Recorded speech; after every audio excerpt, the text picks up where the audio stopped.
Walk a mile in my shoes. Walk a mile in my shoes. Walk a mile in my shoes. Before you throw the stones of judgment. Walk a mile in my shoes.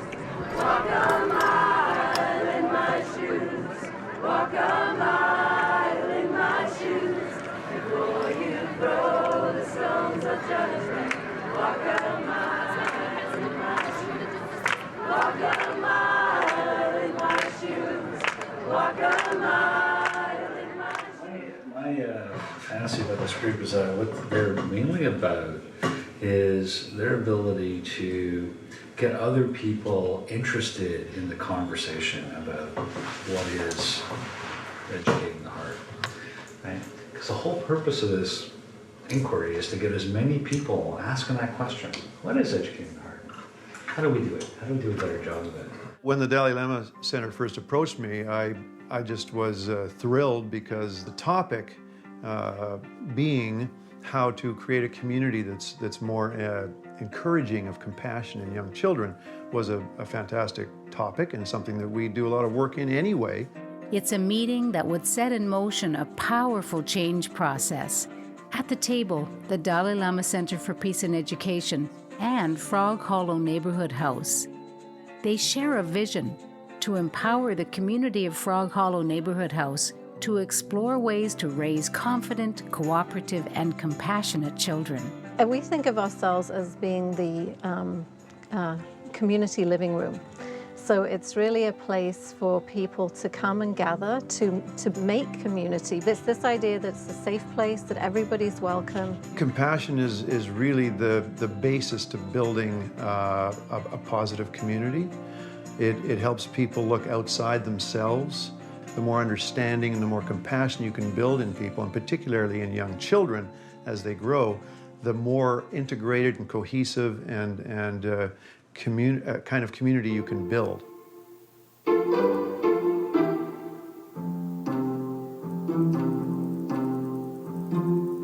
What school are you from? Churchill. Churchill? All of you? I'm from Van Tech. Tech? I graduated from Tech. I'm at Langara. You're a Tech guy, yeah? I graduated from Tech too. Yeah, so I'd just like to add my thanks to all of you as well for being here today during a Saturday that actually might become sunny today, we're hoping, and that you have committed the day to exploring this exciting topic of compassionate children and caring communities. My job today is to help you get the knowledge and tools to be able to go out and do something over the next few months that we call appreciative inquiry. The project's chief architect, Dr. Jervis Bush, is an expert in appreciative inquiry, a change process that discovers the strengths in people and community and builds on it. What appreciative inquiry does when it's effective is it helps a group of people surface new ideas that they go, oh, we could do that. I never thought I could do that before. Of course I could do that. What I'm finding is that you're more likely to be able to create transformational change purposely in an effective way if you get people focused on where we want to go. What do we care about? What do we aspire to, right? As opposed to looking back at what's wrong, what's not working, let's fix the problem. The approach is very consistent with how we operate as an organization, which is that we're not pretending we know it all. Our focus at the Dalai Lama Center is about the heart-mind learning of children and youth, and we brought that to the table. But beyond that, then, it was the community that created the more specific focus that would be meaningful to them. In our community, knowing that we've got lots of people from different language backgrounds who may have, you know, this whole idea of coming anywhere and sharing anything would be very new. So what the route that we chose was to kind of work with people who we could already see were ready to take a kind of leadership role or were more ready to do some facilitation. Well, actually, before I went to the training, I thought it was a big thing, and I couldn't do it because maybe it's difficult or something. But you know, I saw so many people that have the same vision, just like me, and then they all find out that a very good project to do such a beautiful thing, and I think, yeah, it will be woke up, and I will be able to do it. These community members will be the front line of the project. It will be their job to reach out to their friends, neighbors, and families, and to gather stories about compassion. Most fundamentally, we connect to each other around their stories. And we connect to each other around our stories that are meaningful to us. And so in this process, people got to tell and listen to really meaningful stories. Think of a time in your childhood when someone said or did something that had the greatest impact on your ability to be compassionate, cooperative, or confident. Tell me that story. Everyone had sort of started to settle, and nobody was really moving, but there were still things to be done. And so she said, okay, well, that tent needs to be set up. I'll go do it.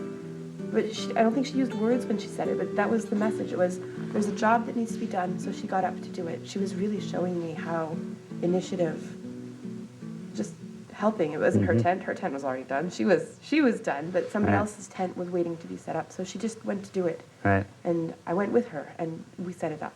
Right. So you didn't think it was a one-person job? I think that leading by example and the being willing to participate. So hopefully by the end of the day, you will feel confident, you will feel well-resourced, able to go out and make this thing happen.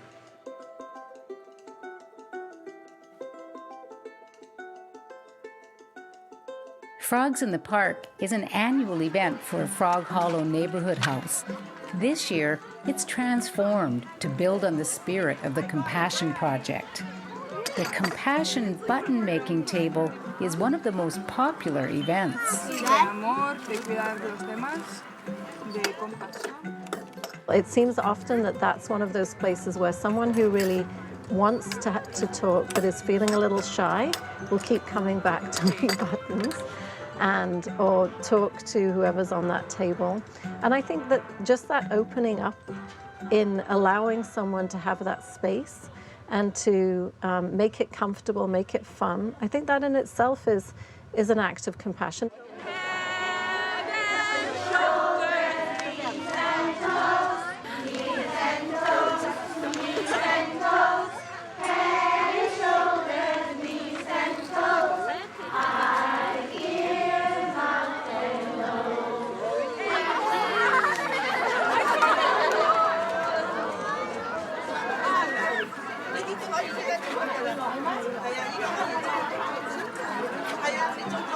The seniors really wanted to participate, and they are phenomenal. This year they brought 400 packets of seeds. I've seen certainly some of my neighbors start developing real friendships, and it's around the garden, it's around sharing, it's around the produce, around the seeds. Yeah, starting to doing this one every year, right? Yeah, so just for helping the community grow, everybody share their product, share their happiness.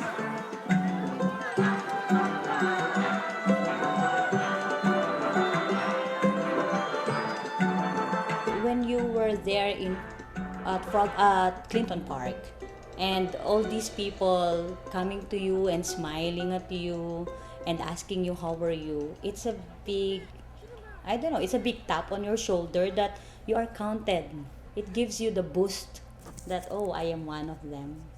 The question we have here, I don't know if you heard it the last time, but tell of a time in your childhood when someone said or did something that had the greatest impact on your ability to be compassionate, cooperative, or confident. One story I can think of is when I was about 5, 6 years old. There was a fellow in our neighborhood that had 2 St. Bernards, and he would walk around our neighborhood every night. And one night he came by, and I started petting his dogs and fell in love with his dogs. And then shortly after, I walked with him for about a year. It meant a lot to me, and it meant a lot to my family. That he would take the time to spend with a 5-year-old in the neighborhood. I just think he's someone that just cared, that he had some time and he saw someone that, a young guy that was kind of hanging out, not being with anybody, and he had time to care. And I think that for me, that's compassion. Some of the most insightful stories are going to come from not necessarily the most powerful people in the room. Begin with that assumption. Treat everybody's story as a little gold mine that you can mine to figure out, well, how did that happen, and what made that possible, and You know, what does that teach us about, in this case, how to grow compassionate children? And the other thing that happens in that process of holding each other as able and as wise and as listening to each other's stories is you start to build relationships. And it's through relationships that everything else happens.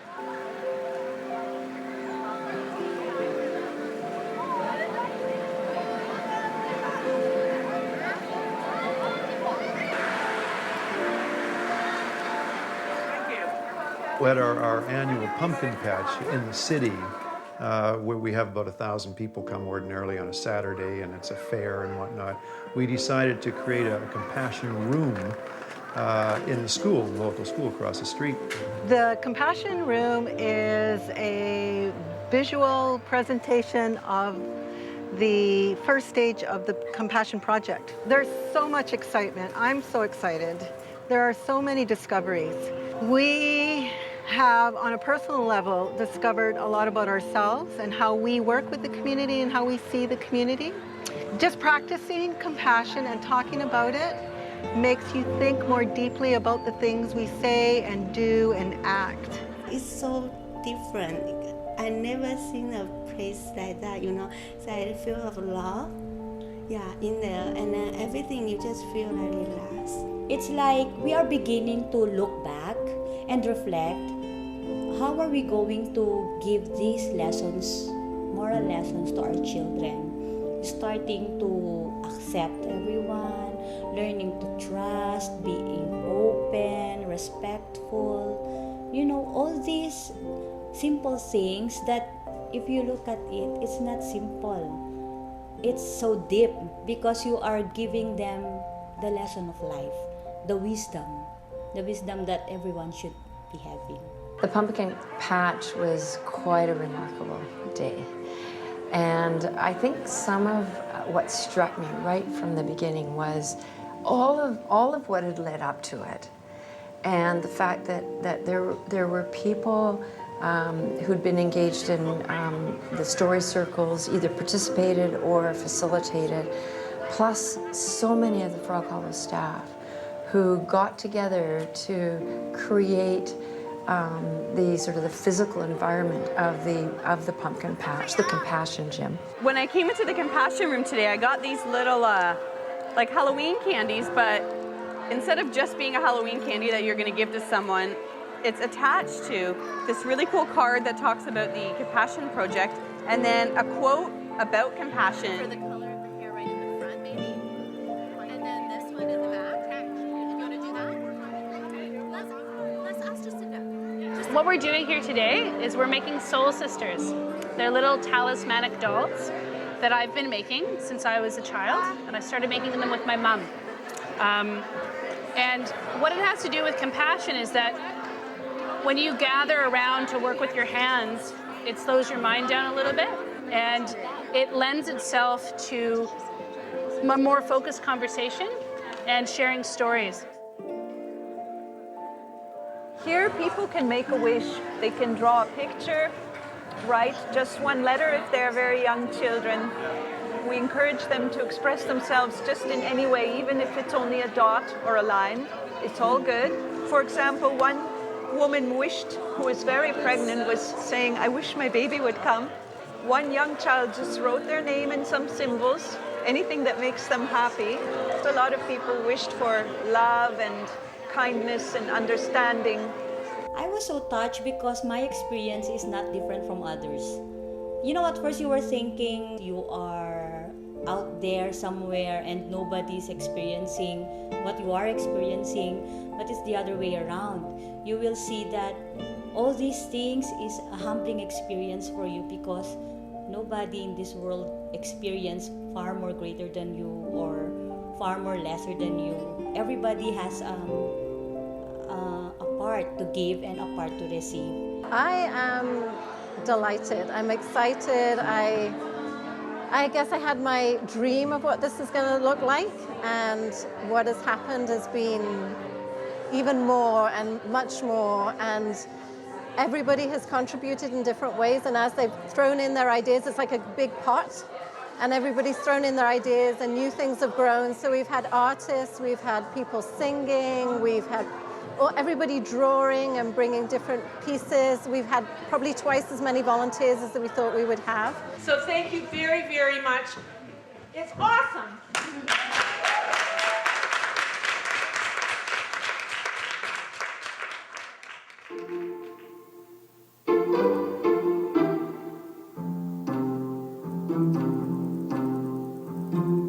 Welcome, everybody. This is just so great. It's wonderful to see people back who came for the very first time in the training that we did back in May. The idea was to move from the stories we'd shared into, let's think in a big picture way, our perfect community, what would it really look like? I just want you to feel comfortable. Just sit comfortably in your chairs and just feel free to let your imaginations kind of run freely.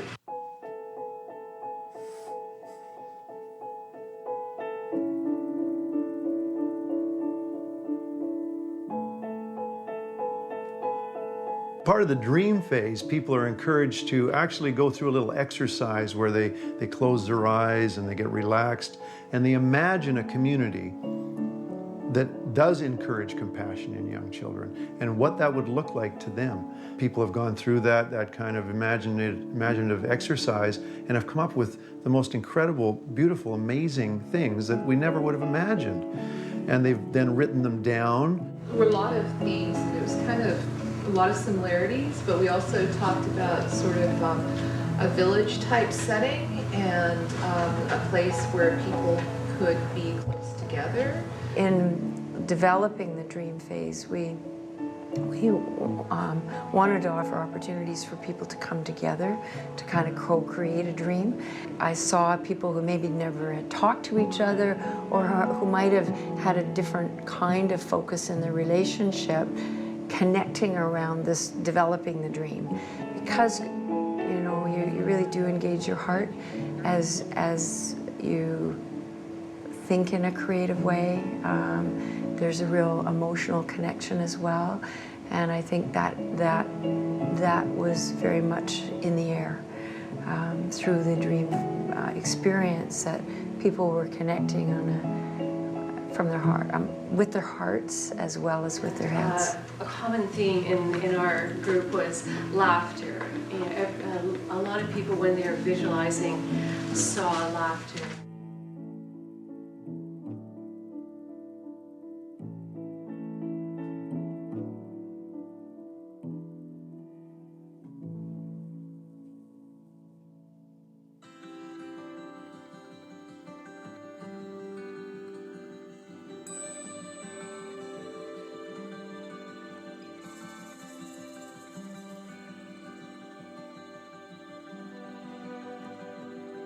So when the process started, we had people that are ordinarily involved with projects that we do in the neighborhood house, participants in different programs, and some staff and people from other organizations. But then we realized, we really need to invite a lot of the stakeholders in our community, people that can really make things happen.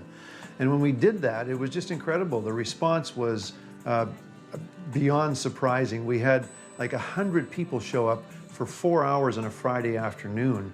And in hindsight, I said, I don't know what we were thinking, inviting people to do that. And how could they ever, why would they ever come? And they did come, and it was incredible. The children and the youth are the catalyst, they're the cause, they're at the core. But this becomes a point of connection for all of us. The fact that people down tools in their busy lives, that we had people there from Vancouver Council spending the majority of the day there, that we had members of Parliament in the place, that we had school administrators and teachers and coaches and people from other neighborhood houses and settlement workers, all there totally unselfishly, all on the same page within a matter of minutes, and spending the whole day there. I just don't know how that could have been better. The big idea that really stood out to me was an 8 hugs per day idea. Subsidies for after-school programs like sports programs. Projects that span all age groups. More family-oriented activities. 2 hours a month unplugged. True respect for individuals and their needs and their desires and their comfort. Having what we spend our time doing more accurately reflect our values. Yes, the most important was about keeping people in the community. At some point in the process, and it was about a month ago or so, I just realized, it just hit me like a ton of bricks that, you know what, this project is going to really make actual concrete differences in our community. Pay attention to what has heart and meaning. Tell the truth without blame or judgment. And I could see that when we saw a big group of people come together to work on this dream phase on a Friday afternoon for about 4 hours. And we're talking professional people, people who are busy, stakeholders in the community. And they showed up there and they came and they engaged and they had some real incredible ideas. And it just hit me, this thing is really going to work. Can you imagine if this was the creed in Parliament? Wow, what a different place. Anyway, I was just fantasizing about what it would mean. So maybe it begins here. What the day culminated in was this. It was like a mosaic, literally going up on the wall, people sticking all these Post-its up on the wall in order to say, well, in this area, in this sector of interest in the community, which can be the professional area, I can see all these things happening. And over here, in terms of families and neighborhood, we literally covered a wall with those elements of a common dream. Thank you, everybody, for taking the time out and committing it to this process. And we really hope that you can come back again in April.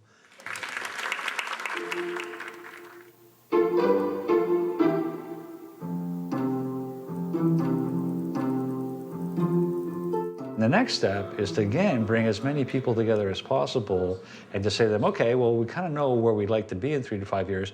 What can we practically do today, tomorrow, next week that could help us move in that direction? We call that design. We're not actually talking about ideas today. We're talking about actions. We're talking about the stuff that we have a sense within ourselves is going to hit the purpose of encouraging children and young people to blossom in their own capacity as compassionate, confident, cooperative, involved people. Things that we know we can do and that we choose to do. And we walk out of this here this afternoon with a plan of action. Because this one is maybe a little bit shorter term, it's going to be between elders in the council. I not have it revolve around an age. Yeah.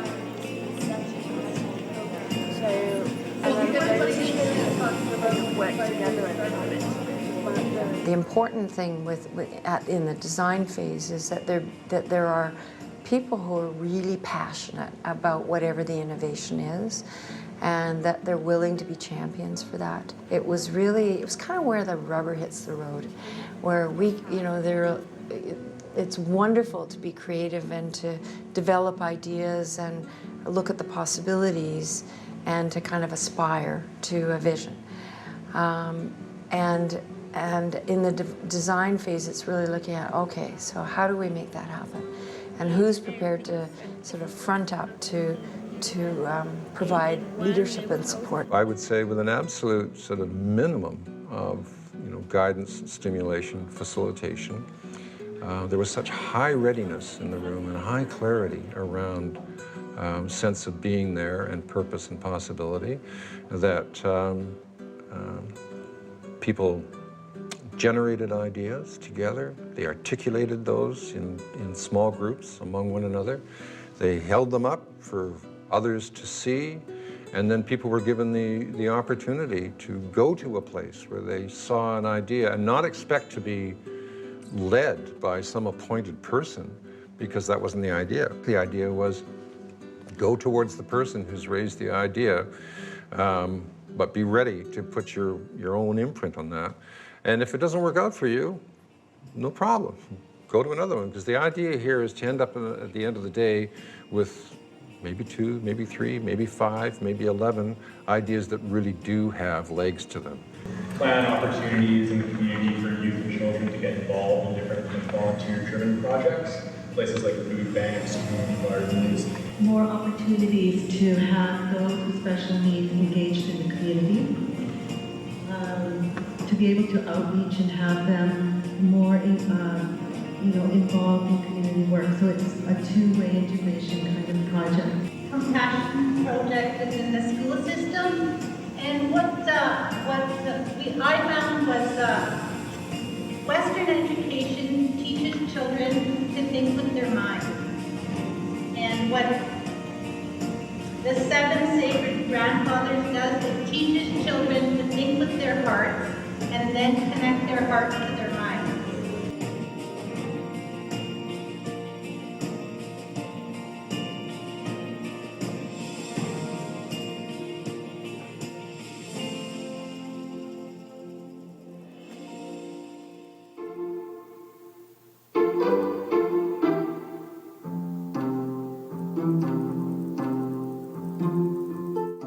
I'm really looking forward to the kind of final phase of the appreciative inquiry. It's called the destiny phase, which really is a way to bring the whole community together and to take a look at all of the ideas, all of the dreams, everything that people have put forward and say, how now can we really come to work together and to commit to putting these things into action in our community and to stick behind them and to make it sustainable. We've already seen incredible returns just in the way the community is getting together and getting excited about something. I haven't seen any project in the last 18 years that I've been here have the kind of impact it's having generally that this project is having on the participants and our residents in our community. Did the process work? What we observed through the whole process was the fact that, in fact, right from the very beginning of the discovery phase, there was a shifting of relationships, of understandings, of appreciations of what compassion actually means and how it actually is playing out in people's lives, and how there are various factors that really do impact on children's building that capacity in children that people wanted to be much more mindful of, as even in their day-to-day lives and interactions with children. We're at the beginning, to me, of it's kind of like we sowed the seeds and now we're kind of got to work at reaping the harvest.